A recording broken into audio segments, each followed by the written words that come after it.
todo lo que los dueños de los comercios nos cuentan, ¿no? Aquellos que intentan llevar adelante una pyme. Algunos datos rapiditos. En el caso de las carnes, con una caída del 48%. En lo que son salidas, entretenimiento, claro, lo primero que uno trata de reducir, ¿no? Un 63% de caída. Pero además, en combustibles, 41%. Hablamos de combustible que utiliza el auto para ir a trabajar, ¿entendemos?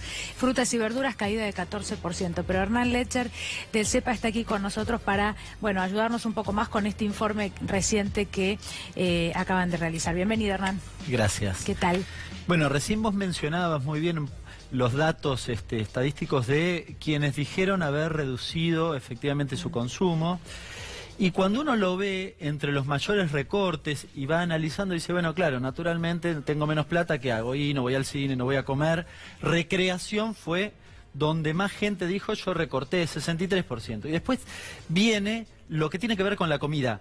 El aumento de la carne se llevó justamente el segundo lugar, 48%, porque de hecho, justamente recién mencionaba, el aumento de la carne en estos primeros 70 días del año ha sido significativo. Yo hoy miraba algunos datos que nosotros relevamos. La carne picada común aumentó en lo que va de este año casi el 30%, con lo cual es realmente prohibitivo. Allí podemos incluir las gaseosas, tal vez las frutas y verduras, pero hay dos datos que llaman poderosamente la atención en esta encuesta. El primero son los lácteos. El 35% de la gente dijo que había dejado de consumir o había reducido su consumo en lácteos, y peor aún, cuando uno lo cruza con nivel socioeconómico, el sector de menos ingresos, el 44% dice que redujo su consumo de lácteos. Es decir, casi la mitad de la gente de ingresos más o menos bajos dice que redujo su consumo. Bueno, es que es lo que hablamos siempre y en realidad no se da, vos me corregirás si no es así, no se ha dado particularmente este año, sino en estos últimos años.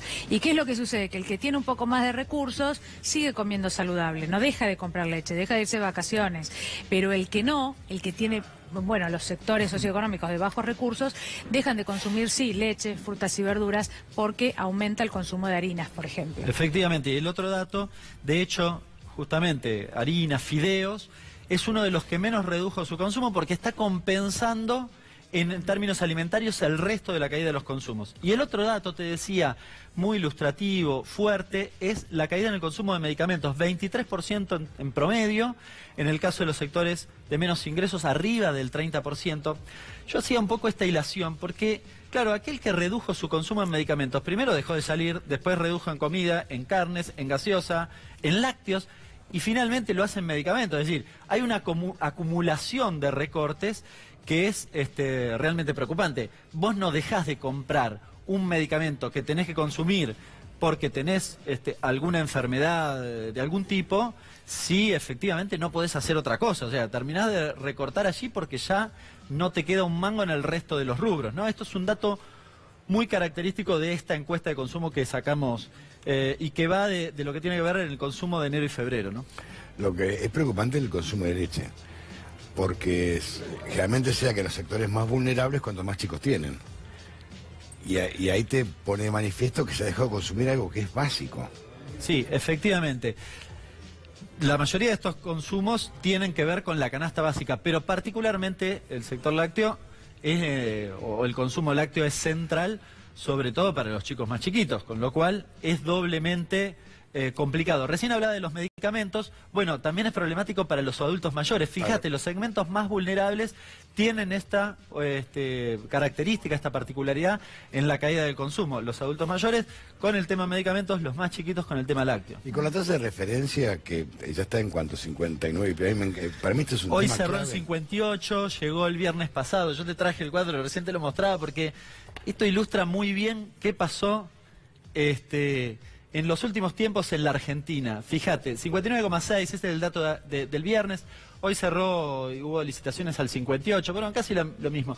Fíjate esa curvita que va hacia abajo.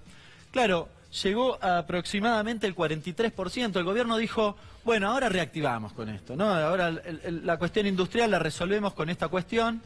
Bajamos la tasa de interés. Duró un suspiro, 2 semanas, 3 semanas tal vez, y nuevamente subió a los niveles anteriores. Vale la pena mencionar que desde abril del año pasado tenés la tasa arriba del 40%. Vamos a cumplir un año de tasa arriba del 40%. Es imposible reactivar la actividad económica con ese nivel de consumo, con estos costos en términos de tasa de interés, con la apertura importadora. El sector automotriz le está yendo muy mal, entre otras cosas, no solo por la caída del consumo, sino por la apertura de importaciones. Lo que se vende viene de afuera. Pero además la apertura de importaciones en algún momento en campaña, y ya lo hemos mencionado, se presentaba como algo que iba a hacer que los precios bajaran de una manera contundente, ¿no? Y en realidad es algo que, bueno, no es en general, entiendo que con los autos tampoco, pero en lo que es el sector textil, de hecho, no ha pasado, los precios no bajan, al contrario. Lo mismo dijo en su momento Martínez de Oz. Claro. Exactamente lo mismo. Efectivamente es así. Algunos creen desde la ortodoxia que es un buen mecanismo, una buena herramienta para el control de precios. En realidad puede ser para algún segmento, pero la apertura indiscriminada nunca es bueno, y sobre todo en un país como el nuestro, donde todo el tiempo tenés dificultades para el proceso de industrialización. Por eso es muy válida la aclaración. Cuando Martínez de Oz quiso hacer lo mismo, lo único que hizo fue sepultar todas las industrias en la Argentina, y vamos recorriendo ese camino. Recién les hablaba de la tasa de interés. Hace unos días el ministro de Producción y Trabajo mencionó que había habido un acuerdo entre el gobierno y las empresas para ofrecer créditos y cambio de cheques al 29%. Duró también un suspiro. Hoy más la allá noticia... de lo que significa también simbólicamente, Hernán, porque no me quiero quedar solo en la cuestión números, sino también, nosotros con Antonio siempre hacemos referencia a la publicidad de la silla, ¿no? De la silla argentina, el compra extranjero.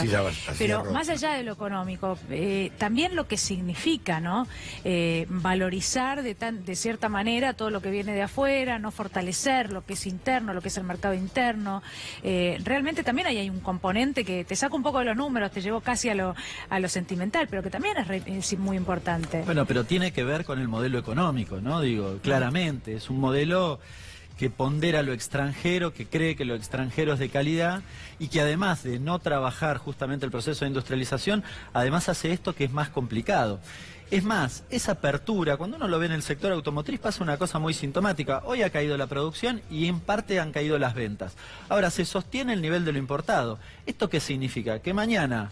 de repente tenemos un mango más, supongamos, y queremos ir a comprar un auto, y lo más probable es que el auto venga de afuera, con lo cual no hay producción, con lo cual no hay trabajo, con lo cual los suspendidos de Renault no los vuelve a la producción en este contexto, incluso aunque vos recuperes poder adquisitivo. Esto es traumático porque va consolidando niveles, digamos, de retroceso en términos industriales que no son fáciles de recuperar.